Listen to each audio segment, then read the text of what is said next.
Hello student, dear student, आज हम discuss करेंगे नीट 2025 में आए हुए एक शानदार क्वेश्चन। ये क्वेश्चन जेई एडवांस या जेई 2029 में भी आया था।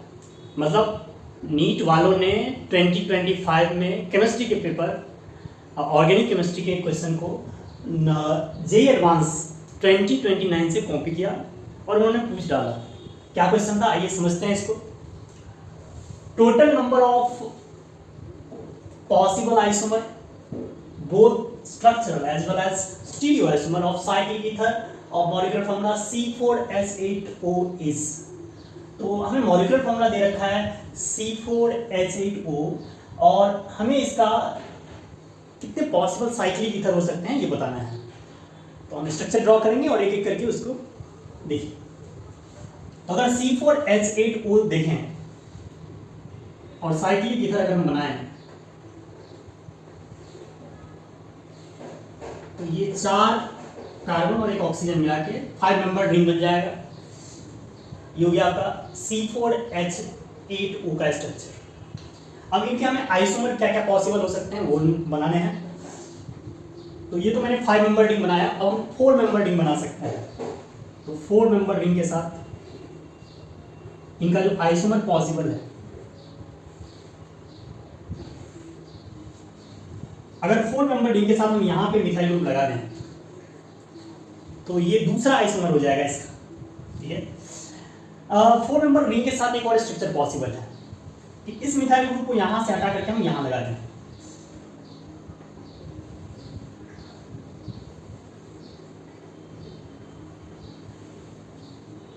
फोर मेंबर रिंग के साथ हम मिथाइल ग्रुप को यहाँ लगा दें, लेकिन ध्यान रखिए अगर 4 मेंबर रिंग के साथ यहाँ पे अगर मिथाइल ग्रुप लगा देते हैं तो ये कायरल सेंटर हो जाएगा, क्योंकि यहाँ पर 4 डिफरेंट ग्रुप लगा हुआ है इस कार्बन से।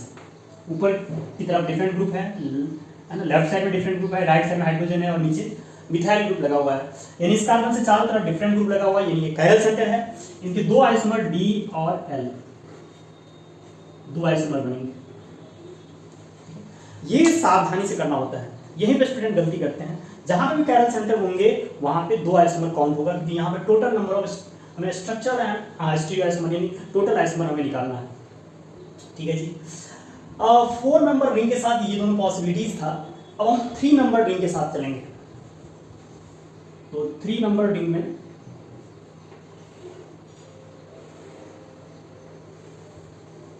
इस तरह का स्ट्रक्चर हम ड्रॉ कर सकते हैं।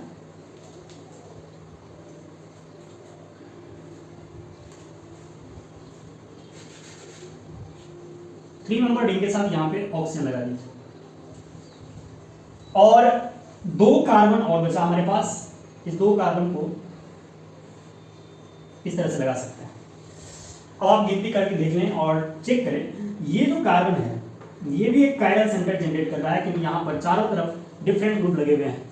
यानी इस केस में भी 2 आइसोमर बनेगा, यानी इसके भी D और L 2 आइसोमर बनेंगे, ठीक है। अब इसके अलावा 3 मेंबर रिंग के साथ और भी स्ट्रक्चर पॉसिबल है। 3 मेंबर रिंग के साथ अगर मैं, हमारे पास जो 2 मिथाइल ग्रुप है, अगर 2 मिथाइल ग्रुप को हम दोनों मिथाइल ग्रुप को नीचे की तरफ इस तरह से यानी सिस फॉर्म में रखते हैं,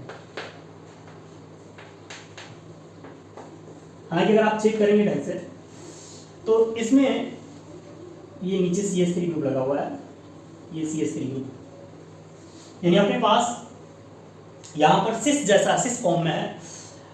लेकिन अगर आप देखेंगे ध्यान से तो यहाँ पर बीच में प्लेन ऑफ सिमेट्री आ जाएगा। प्लेन ऑफ सिमेट्री आने की वजह से भले ही यहाँ पे कायरल सेंटर है दोनों, लेकिन प्लेन ऑफ सिमेट्री आने की वजह से ये मॉलिक्यूल A कायरल हो जाएगा, यानी ये ऑप्टिकली इनएक्टिव हो जाएगा। तो इसके D और L आइसोमर पॉसिबल नहीं है, ठीक है। अब इसमें एक और स्ट्रक्चर पॉसिबल है, ये सिस फॉर्म में है, इसका एक ट्रांसफॉर्म। तो अगर मैं इसका ट्रांसफॉर्म बना दूं, एक और स्ट्रक्चर ऐसा,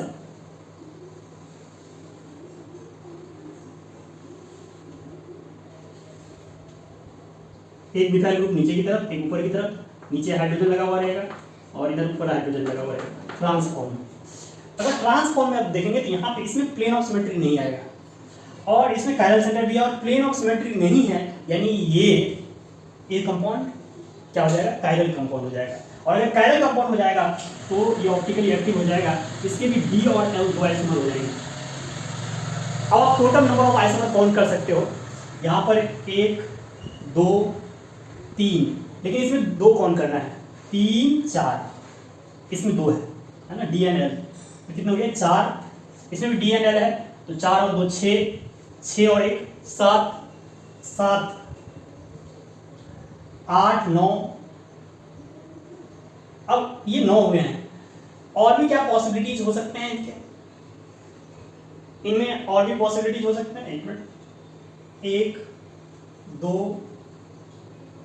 3 4 5 6 7 8 9 9 आ रहे हैं, हालांकि 9 तो एक भी ऑप्शन नहीं है, इसका मतलब कोई और भी एक आइसोमर है जो हम मिस कर रहे हैं, हमें और चेक करना चाहिए। 5 नंबर रिंग के साथ ये है, इसमें एक मिथाइल ग्रुप लगा दिया, हाँ इसके साथ हमने इधर किया,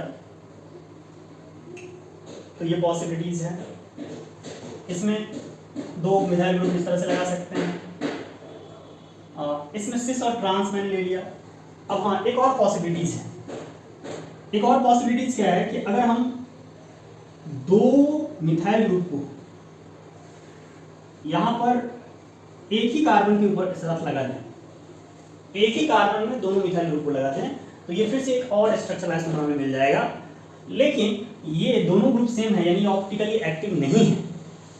तो टोटल कितना हो गया 10, है ना।